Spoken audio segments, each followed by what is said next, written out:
Hello everyone, today we continue with Chapter 6 of Fool Me Twice, Fighting the Assault on Science in America, with Science, Drugs, and Rock and Roll. Be wise, strain the wine, life is short, should hope be long. While we speak, envious time has already slipped away. Seize the day, trust as little as possible in the future. Horace. The Graduates. This warning about science by a well-liked outgoing president fed into the momentous changes afoot in the general culture. Traumatized by a dozen years of maintaining a high alert to the threat of nuclear holocaust at any moment, the public's patience was wearing thin. The enormously more powerful H-bomb had made duck and cover a ludicrous farce. Advances in government and industry-funded science were viewed with increasing skepticism, and the baby boomers found their power by questioning the authority of the government, and by extension government science. Parents didn't have any good answers. This was new territory. The social order was being upended. Scientists and engineers as a whole were suddenly seen as vaguely jingoistic and associated with the military-industrial complex, as were traditional organized religion and other sources of authority. The general culture began moving toward nature, hedonism, and spiritualism. And why not? Faced with what seemed like the collapse of the mainstream culture's moral authority, but lacking the power to change it, many baby boomers over the next decade either railed with rage in anarchistic riots or turned on and dropped out, setting the twin paths of anarchy and spiritualism that have come to define the generation. World-renowned British mathematician Bertrand Russell captured the dour pessimism in a 1963 Playboy magazine interview. The human race may well become extinct before the end of the present century. Speaking as a mathematician, I should say that the odds are 3-to-1 against survival. The risk of war by accident, an unintended war triggered by an explosive situation, such as that in Cuba, remains and indeed grows greater all the time. For every day we continue to live, remain able to act, we must be profoundly grateful. With towering intellectual figures like Russell, who co-wrote the iconic Principia Mathematica, won the Nobel Prize in Literature, and began championing logic and freedom at the beginning of the 20th century, making these sorts of dire pronouncements, living just for today, and being profoundly grateful for the chance, seemed like an entirely rational idea. The dark side of the moon. The next president would attempt to turn the tide of fear and restore a sense of wonder to science, not from a basis of vision as much as desperation. By May of 1961, John F. Kennedy had been in office for only a little more than 3 months, and had already stumbled into deep trouble. The recession of 1958, the worst since the end of World War II, had been quickly followed by another one that began during the presidential campaign of 1960 and lasted into 1961. The Bay of Pigs had already occurred, resulting in an embarrassing failure for the 3-month-old administration. 5 days before the thwarted invasion, the Soviets had sent the first human into orbit, pulling the rug out from under Kennedy's campaign rhetoric about besting them in the space race. Soviet Premier Nikita Khrushchev was testing him in every way he could, keeping him on the ropes, a pattern that would continue all year long and include the building of both the Berlin Wall and the nuclear missile sites that resulted in the Cuban Missile Crisis. Back on his heels, his credibility on the line, Kennedy looks weak and outclassed. He needed a way to turn the political boxing match around and assert his leadership. He turned to the moon, not for science's sake, but to use science to beat Khrushchev. He later admitted as much in a November 1962 meeting with NASA Administrator James Webb. "I'm not that interested in space," he told Webb. The main reason he wanted Apollo was because of its importance in the Cold War rivalry with the Soviet Union. The Russians had led with Sputnik 1 in 1957, and a month later had sent a dog into space on Sputnik 2. 2 years after that, they had crash-landed Luna 2 on the moon. Now they had beaten the United States yet again by sending the first human, Yuri Gagarin, into space on April 12, 1961. On May 25th of that year, Kennedy addressed a joint session of Congress and laid out several urgent national needs, among them getting America back into the space race.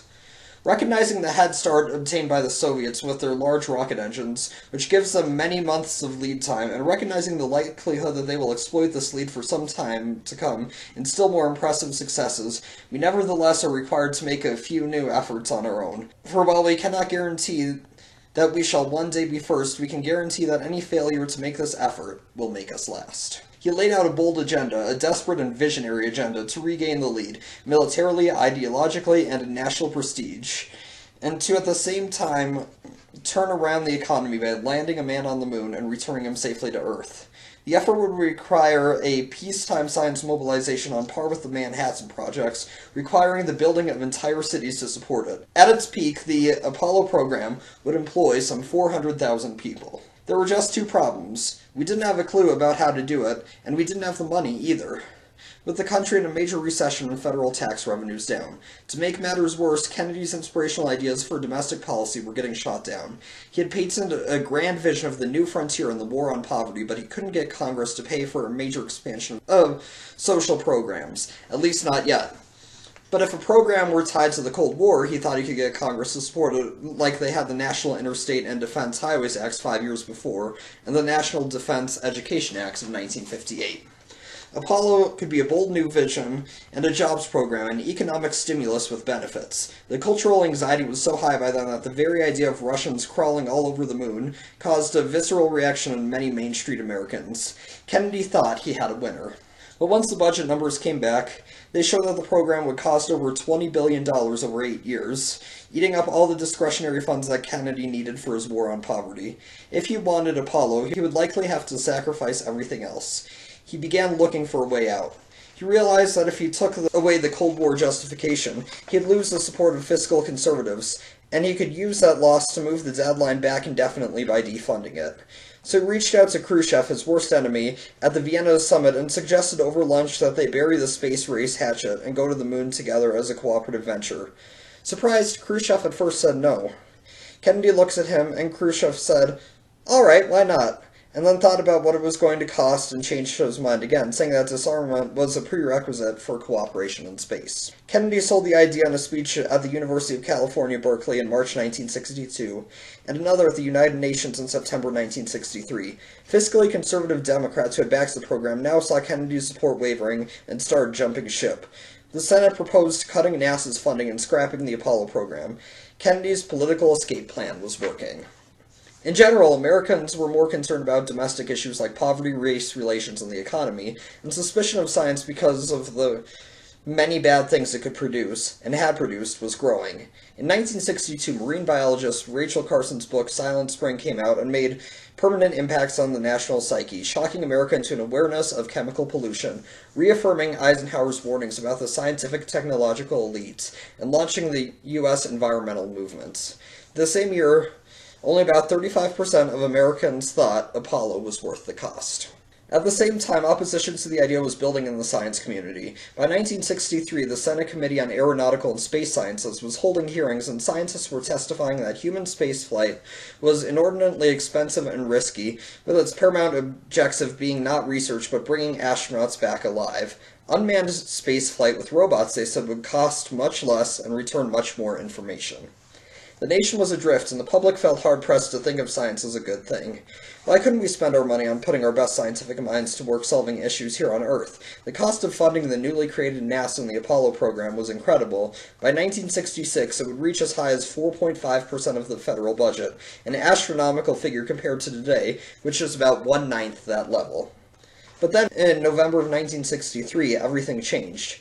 Kennedy was assassinated in Dallas, and the next year the elections went overwhelmingly to the Democrats. Newly installed President Lyndon Johnson fully committed to the Apollo program and the Great Society in honor of Kennedy's memory. Very few could stand opposed, and in a dramatic turnaround, both initiatives were funded. The funding of Apollo stood in increasing contrast with the mainstream culture. In 1965, Ralph Lapp, the former head of the nuclear physics branch of the Office of Naval Research, captured the growing fear of the nation when he published The New Priesthood, in which he argued Eisenhower's thesis that the scientific elite, people who understand how science and technology work, were starting to supplant our elected leadership and control of things. The book's argument reflected an emerging idea that democracy faces its most severe test in preserving its traditions in an age of scientific revolution. Carpe diem. The Live for Today ethos was changing the way Americans approached living, consumption, and finance. The change was particularly evident among the emerging baby boom generation. With the older generation having lost its moral credibility, the boomers felt the older crowd had no right to tell young people anything. Today there is great concern among my generation that an era of permissiveness had resulted in unrest among our young people, said California Governor Ronald Reagan on May 20th, 1967. But just to keep things in balance, there is a widespread feeling among our young people that no one over 30 understands them. These baby boomers, feeling powerless, needed an outlet for their anger and moral distrust of the older generation, so they adopted the protest songs of folk music. Singer-songwriter Bob Dylan became an overnight sensation, the poet to a generation. Satire became a dominant cultural art form, lampooning all kinds of authority for its hypocrisy and failure. The Graduate, Catch-22, One Flew Over the Cuckoo's Nest, Mad Magazine, Doctor Strangelove, Saturday Night Live, and many other satirical cultural touchstones were fueled by rage against the dominant culture. The hilarious humanitarian, childlike but darkly pessimistic novels of Kurt Vonnegut Jr. became runaway hits. In 1970, Vonnegut gave a commencement address at Vermont's Bennington College, in which he famously said, "Everything is going to become unimaginably worse and never get better again." He cautioned the baby boomers that we would be a lot safer if the government would take its money out of science and put it into astrology and the reading of palms. I used to think that science would save it, but only in superstition is there hope. American kids loved his cynical pessimism because he gave voice to their fear and anger. A year before he died in 2007, Vonnegut showed the same satirical mix of anger and regret when he penned a confetti print which he sold numbered silk screens of. "Dear future generations, please accept our apologies. We were roaring drunk on petroleum. Love, 2006 AD. But by that time, the baby boomers were in charge, and few were still listening. Ladies and gentlemen, step right up. Into this inferno of cynicism went NASA. Because of the nationalistic and competitive nature of its mission, NASA, more than any other U.S. science agency, had come to understand Lincoln's dictum on the importance of public sentiment. In a way, the whole Apollo program was a big show of American technological prowess and innovation. A show intended to influence public sentiment that relied on science and just happened to spin off immense benefits. But the showmanship, wonder, and politics were lost on most other scientists, who saw no value, or worse, a negative value, in showing personality or telling engaging stories about their work intended to inspire the public. Hubris, after all, is what had ruined Harlow Shapley's career. It was the gateway to the rosy path of a priori principles. From a pure science viewpoint, human spaceflight was wasteful. But from a public engagement and thus overall funding viewpoint, it was sheer genius because it gave the public a narrative for appreciating science. It was in some senses an example of the third culture C.B. Snow had hoped for, a marriage of literary resonance with doing the big things, as Kennedy had urged in his United Nations address. The remainder of the 1960s and 70s, however, brought increasing disillusionment with the authority of the mainstream culture and the military-industrial complex that science had become closely aligned with. NASA battled this growing anti-science backlash with an increasingly powerful narrative that culminated in the dramatic 1968 Apollo 8 mission, in which humans left Earth's orbit for the first time and traveled to orbit the moon in a capsule named the Beagle 2 after Darwin's vessel. In a Christmas Eve television broadcast that was the most watched TV program to that time, the astronauts read the first 10 verses from the book of Genesis. The mission returned to Earth on December 27th, the day on which Darwin's HMS Beagle had departed England 137 years before. This symbol-rich unifying in science with its progenitor, religion, and a common sense of wonder at the great questions of the universe, and in humanity's sense of curiosity and exploration, captivated the nation. Pop culture put astronauts everywhere. The Peanuts comic strip character Snoopy, a beagle, wore a spacesuit on the popular Snoopy the Astronaut pins, and was the most popular cartoon character of the day, so much so that it became the symbol of the Apollo program. The journey of Apollo 8 set up the nation for the incredible dramatic climax of Apollo 11 less than 7 months later, when American astronauts would actually land and walk on the moon, fulfilling Kennedy's goal before the decade was out. But in the months leading up to the grandest of all human adventures, voices of concern began to be heard anew. Despite the incredible successes of the Apollo program and the spiritual sense of wonder and moments its narrative generated, the growing distrust of the quasi-military organization and culture that NASA had adopted to get the job done recalled Eisenhower's warning of 8 years before. This sense of distrust in the American science enterprise was particularly true in the nation's debates over race and poverty, which had been fueled by the civil rights movement, the destruction of many minority communities by highway construction, and the increasing disparity in wealth between the predominantly black urban cores and the new white suburbs.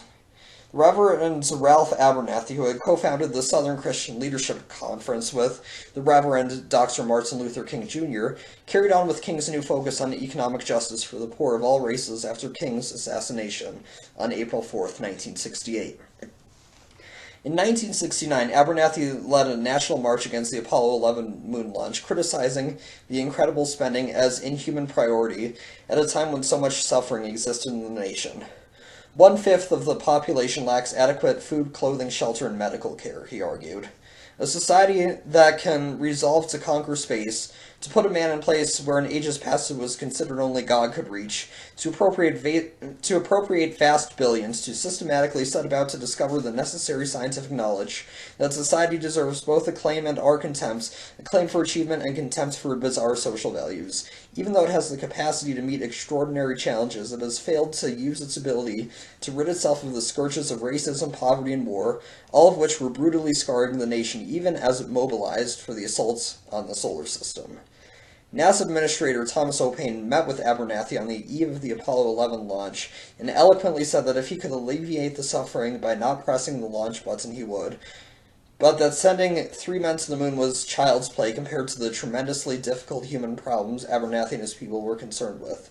Incredibly, the exchange ended agreeably, with Abernathy agreeing to pray for the lives of the astronauts. There is a very good chance that, had Kennedy lived, the United States would not have put a man on the moon by 1969, or even perhaps by 1979, because the costs and the politics were tilting heavily against it.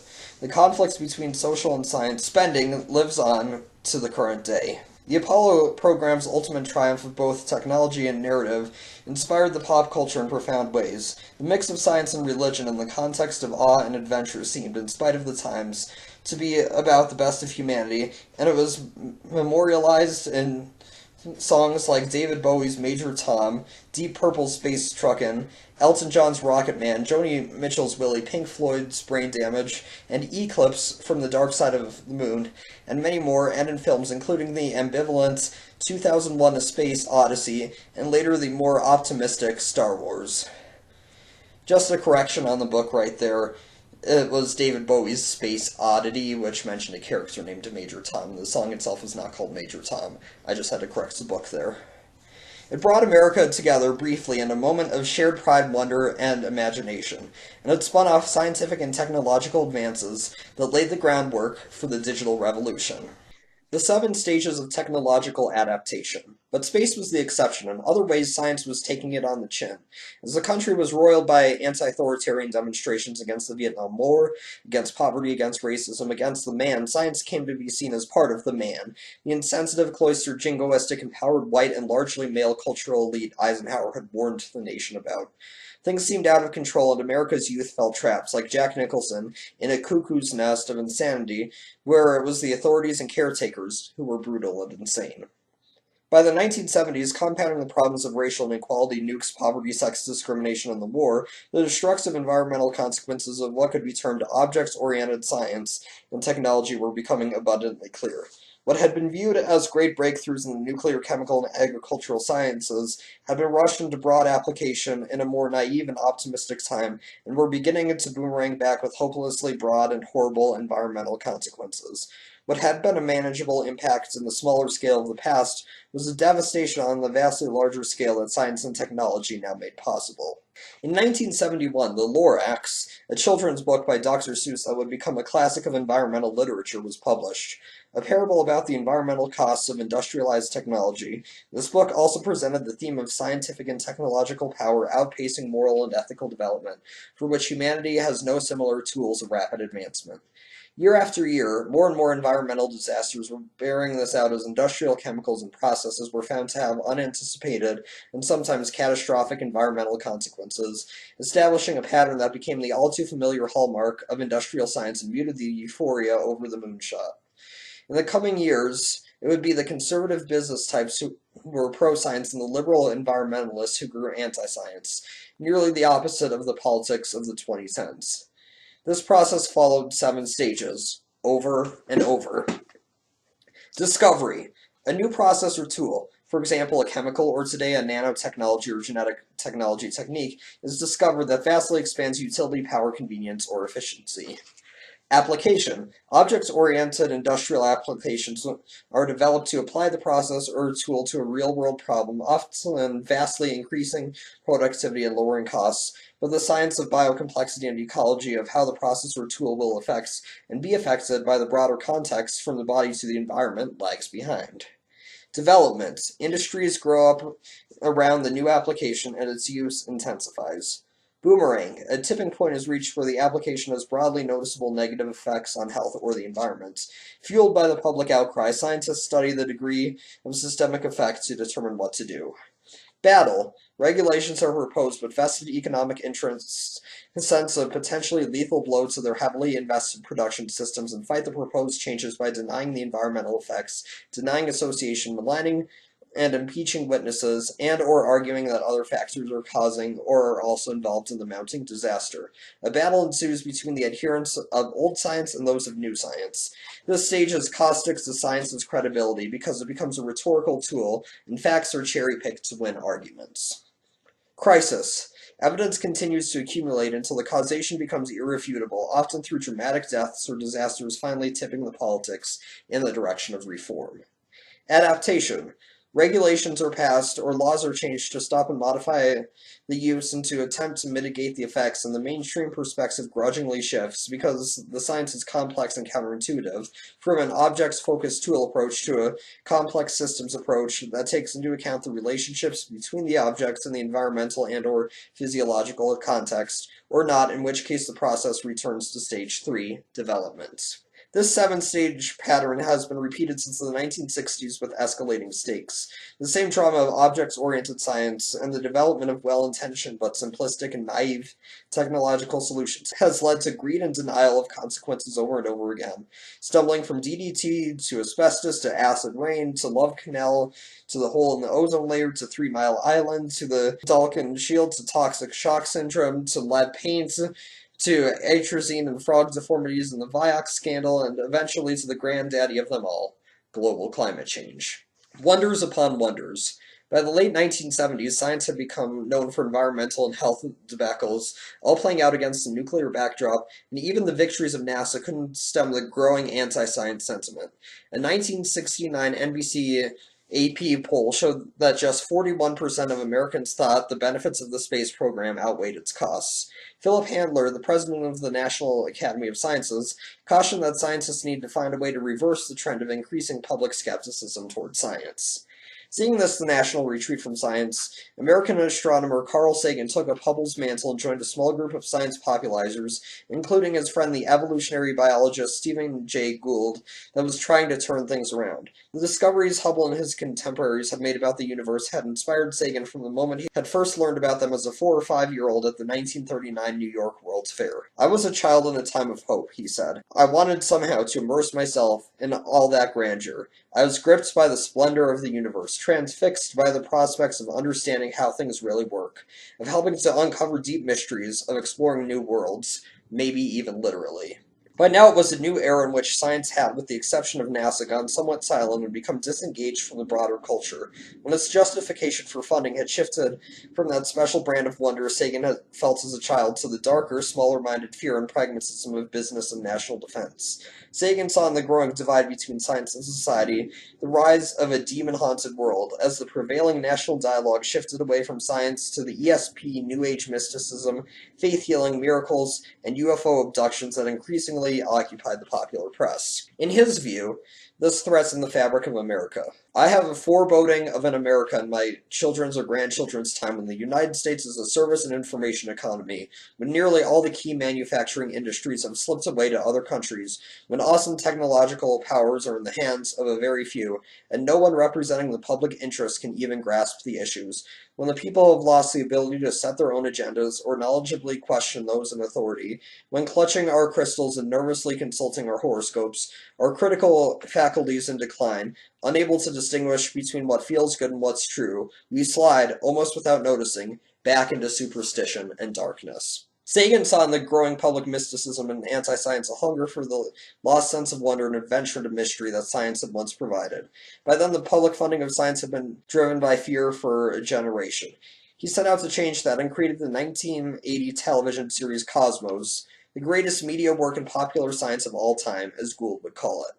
With Cosmos, Sagan sought to put an end to the fear and inspire the kind of wonder Hubble's lectures had inspired in the 1930s and 40s, and the moon landing had inspired in 1969. The series was enormously successful. For the first time since Hubble, a huge audience was engaged in exploring the grand questions of life, nature, the structure of the universe, mythology, and what it might all mean, how it might all fit together, the mystery of it all. It examined how our search for meaning through science and our accumulation of observations and knowledge were the grandest of all human quests. The show was seen by an estimated 500 million people, then about a ninth of the world's population, in 60 countries, nearly as many as the moon landing, an enormous viewership for the time, and by far the largest for any science show ever.